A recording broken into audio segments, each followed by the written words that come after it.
The beef between Jay-Z and Nas is considered as the greatest beef in hip-hop. It was the battle for the king of New York. After the tragic death of Notorious B.I.G., the crown for the king of New York remained empty.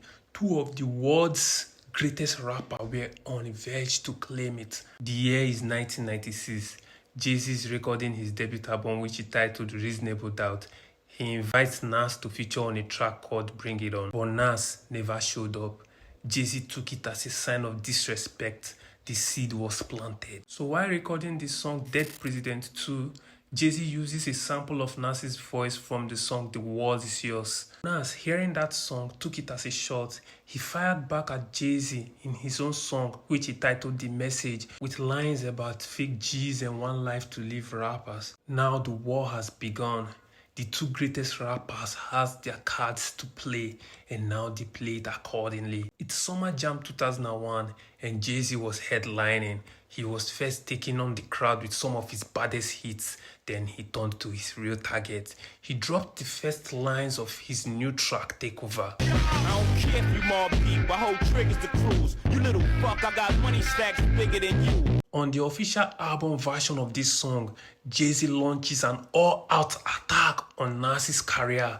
He called his catalog a one-album average in every 10 years. He said our legendary Nas is a fluke and that he has fallen off. He called him all sorts of names in that album. It was blast, it was epic, and it was dramatic. That track was definitely a beat for power, a declaration that Jay-Z was not just the king of New York, but the ruler of the entire game. The disrespect was undeniable and the war was on. Nas was in the studio cooking something damaging. He knew that he had to drop something nuclear. He didn't just want to respond to Jay-Z. He wanted to end his entire career. So he created it. This track so vicious, a song so brutal that the name became a word in the hip-hop dictionary. Y'all niggas deal with emotions like bitches. What's sad is I love you cause you're...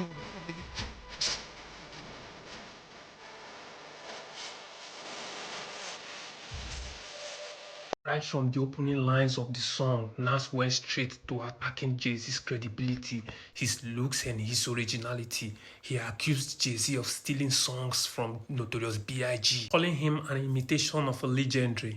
He questioned his street credibility, calling him the fake king of New York. The track was massively brutal and personal. The hip-hop world was stunned.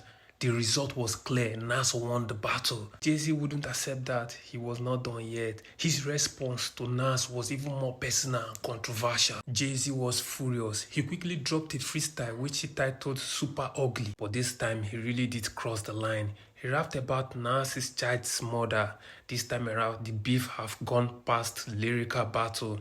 It's now a real-life venom. This track was so ugly that Jay-Z's mom had to call him. She told him to apologize. After a few years, the beef finally settled down, but they were still hitting each other with one or two occasional shots. And in 2005, in Jay-Z's I Declare War concert, he did the unthinkable. He called for a ceasefire and then he brought out Nas in front of a huge crowd.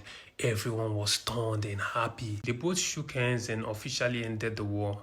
They would go on and sign Nas to Def Jam and collaborated in a song called Black Republican, turning the greatest rivalry in rap into a powerful alliance.